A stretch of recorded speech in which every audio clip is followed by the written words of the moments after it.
En el nombre del Padre, y del Hijo, y del Espíritu Santo. Amén. Sean todos bienvenidos a Pater Noster. Te saluda tu hermano José Manuel Gutiérrez. Ayer subimos un video en el cual yo hice una carta abierta a nuestro estimado hermano José Plasencia del canal La Fe de la Iglesia. Y hoy quiero hacer una especie de continuación.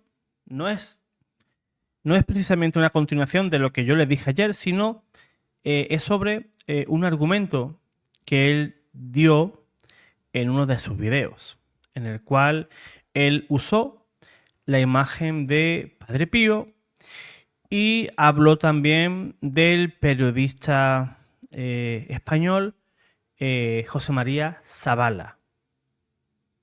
Y él pues argumentó que el periodista español pues era hijo espiritual y escribió un libro sobre Padre Pío. Y hasta ahí me parece estupendo. Yo también soy hijo espiritual de Padre Pío y también he escrito un libro sobre ello. Entonces, estamos en igualdad de condiciones, ¿verdad? Y a mí me mueve esto ya no por José, ya no por José María Zavala, sino por mi querido Padre Pío, del cual, como he dicho, soy hijo espiritual, y aquí en este canal hemos quitado alguna que otra calumnia a Padre Pío, al santo al que yo le tengo mayor devoción y cariño y que tanto me ha dado en mi vida de fe. El hermano José Plasencia pues estuvo hablando sobre unas supuestas profecías o palabras que dijo Padre Pío en vida sobre la apostasía de la Iglesia, sobre la pérdida de la fe y todo eso, ¿no? Todo eso con ciertos tintes un tanto extraños. Pero es que ese video no es el único. En los últimos años se ha hecho muy frecuente encontrar videos, publicaciones y conferencias en los que se presenta a Padre Pío como si hubiera anunciado que la Iglesia Católica caería en una apostasía general, que la jerarquía abandonaría la verdadera fe, o que existiría una especie de falsa iglesia que sustituiría a la fundada por nuestro Señor Jesús. Y esas afirmaciones son repetidas una y otra vez, especialmente en ambientes cercanos a la Fraternidad Sacerdotal San Pío X y otros grupos de corte tradicionalistas. Se presentan como un hecho histórico, como si estuvieran plenamente documentadas, pero cuando uno decide hacer lo que todo historiador serio hace, que es acudir a las fuentes, el panorama cambia por completo. Porque en historia no basta decir que un santo pronunció una frase. Tampoco basta con que un conferenciante, un periodista o un escritor reproduzca una frase u otra. La pregunta verdaderamente importante es otra. ¿Dónde está el documento original? ¿Lo tiene José Plasencia? ¿Dónde está la carta? ¿O la epístola? ¿Dónde está ese manuscrito? ¿Dónde está el testimonio contemporáneo firmado y verificable?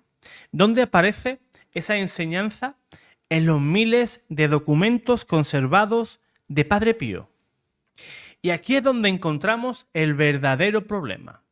Hasta donde alcanza la investigación histórica conocida, no existe ninguna fuente primaria verificable en la que Padre Pío de Pietrelcina enseñe que la Iglesia Católica, la que está asistida por el Espíritu Santo, entraría en una apostasía institucional o dejaría de ser la verdadera Iglesia de Cristo. No existe una carta auténtica donde se afirme eso. no existe una homilía documentada. No existe una instrucción espiritual dirigida a sus hijos espirituales. No existe una epístola. No existe un documento conservado en el que pueda leerse semejante afirmación. Lo que sí encontramos son miles de páginas de correspondencia, consejos espirituales y testimonios auténticos donde Padre Pío insiste constantemente en la oración, en la penitencia, en la confesión, en la Eucaristía, en la devoción a nuestra Madre Santísima y el amor incondicional a la Iglesia. Ese es el auténtico Padre Pío que conocemos gracias a la documentación histórica. Y yo, como hijo espiritual de Padre Pío, doy fe de ello. Y resulta muy llamativo que quienes defienden esas supuestas profecías rara vez presenten el documento original. Lo habitual es citar a un autor que cita a otro autor que a su vez afirma haber escuchado un testimonio de tercera mano. Ese procedimiento puede servir para despertar la curiosidad de la gente, sí, pero no constituye una prueba histórica, que es lo verificable. En cualquier disciplina seria, una afirmación extraordinaria exige una documentación extraordinaria.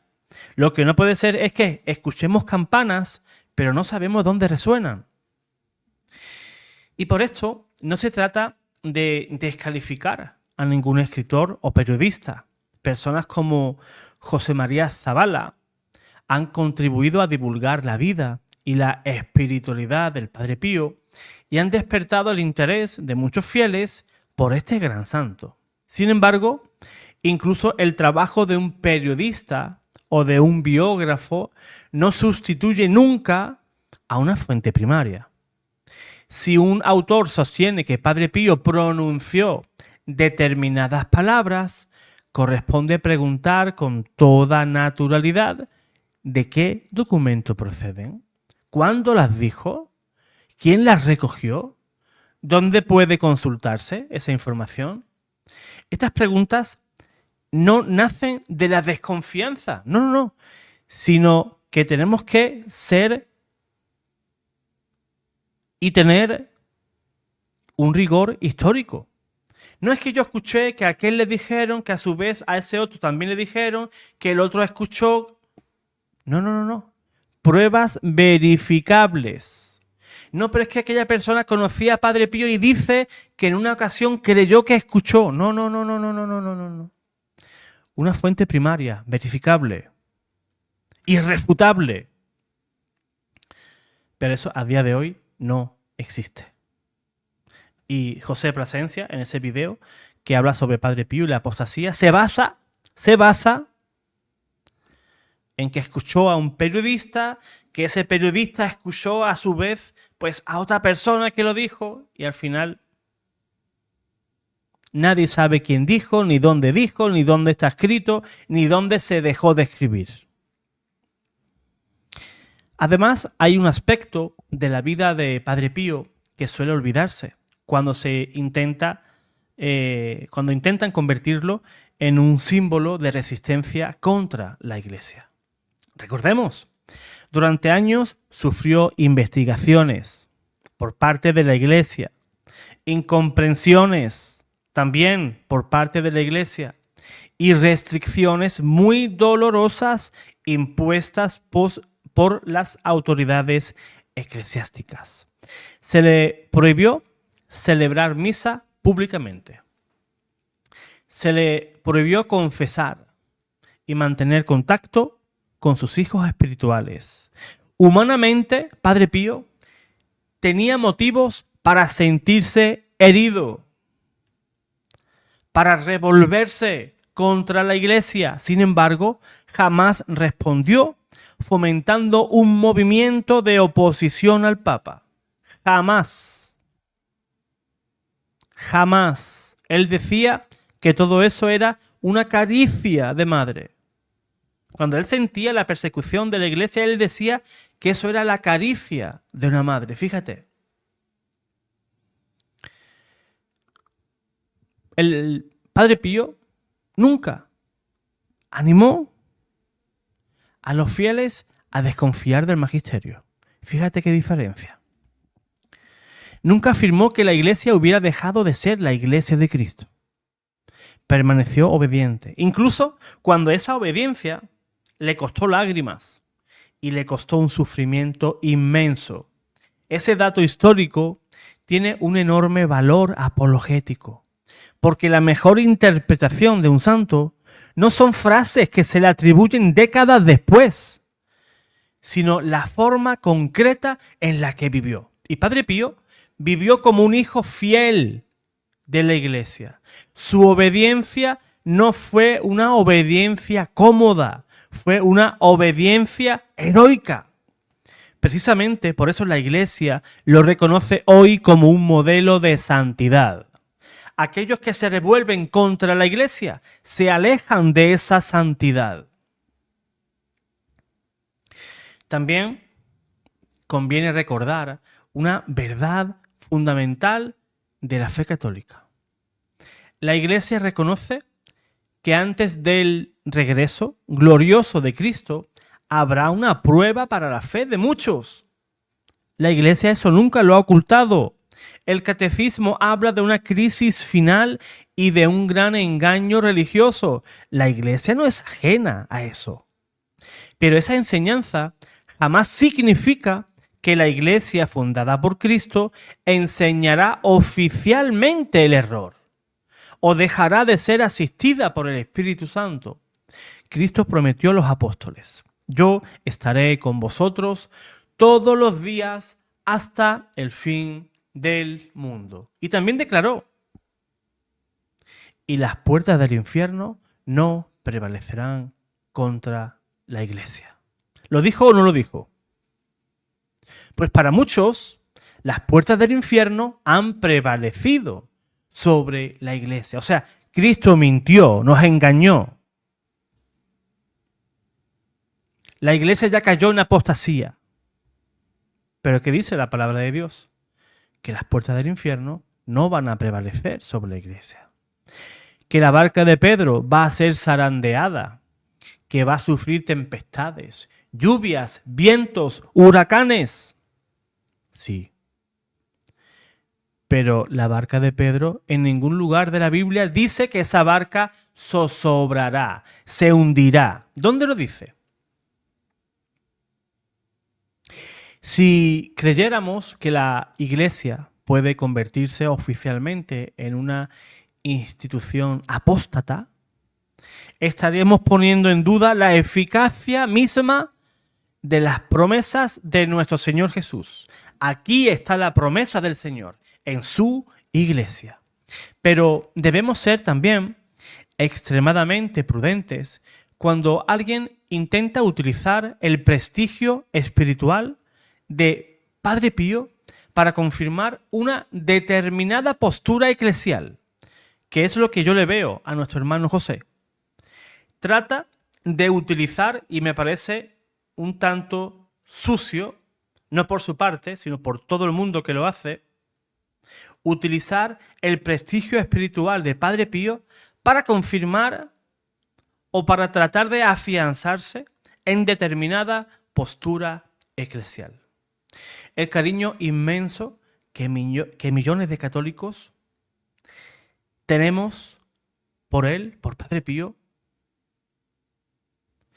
hace que su figura tenga una enorme autoridad moral. Precisamente por eso no debemos atribuirle enseñanzas que no podemos demostrar documentalmente.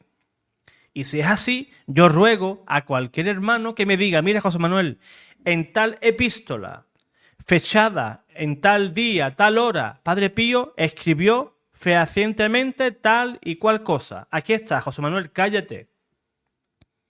Pues yo lo asumiré, pero no existe.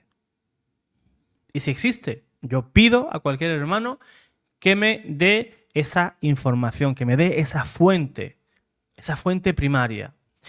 El verdadero Padre Pío, para sorpresa de muchos a los que les encantan las profecías, el fin del mundo, los cataclismos, Padre Pío nunca fue un profeta de desesperanza.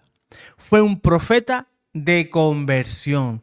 No pasó su vida anunciando el fracaso de la Iglesia de Cristo, no, sino se pasó su vida llamando a los hombres a reconciliarse con Dios.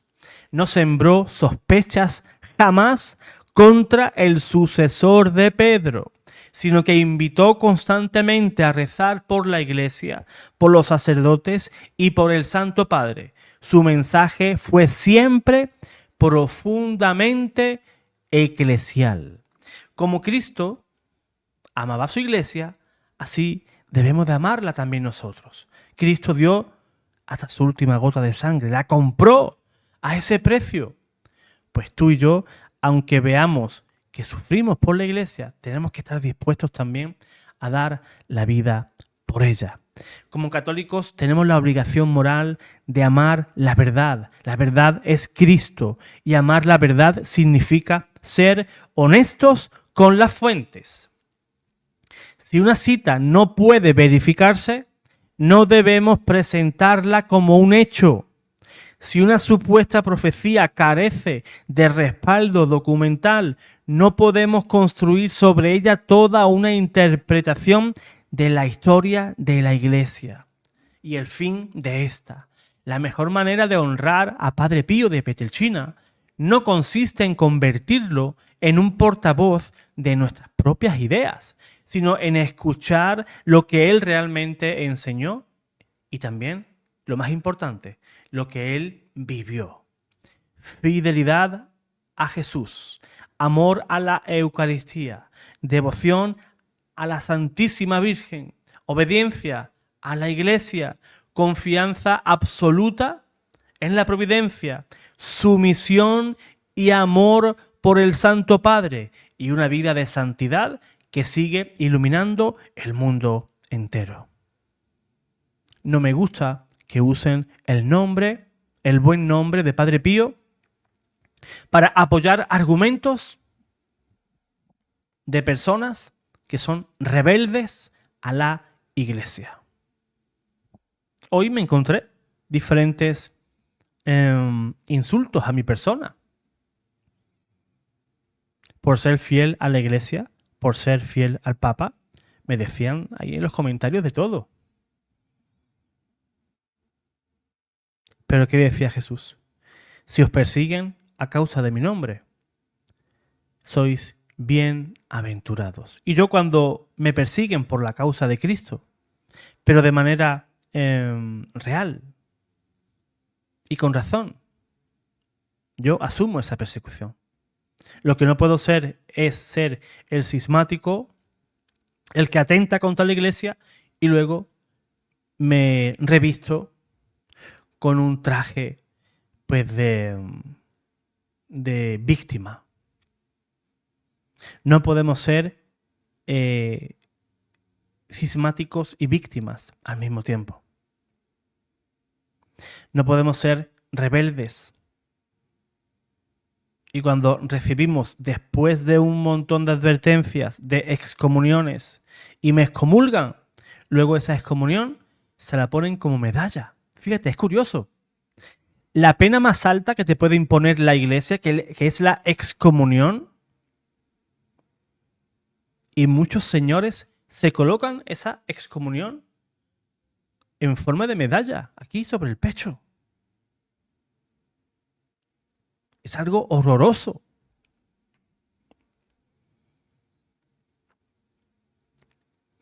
Pues pidamos a Padre Pío de Pietrelcina, un santo que amaba a la Iglesia, amaba al Santo Padre, pues que interceda por todos nosotros, por esas personas que han sido excomulgadas, por esos grupos rebeldes que atentan contra la unidad de la Iglesia, todos esos grupos cismáticos, pues para que el Señor los llame a la unidad y al arrepentimiento. Pues Padre Pío de Pietrelcina, ruega por todos nosotros. Amén.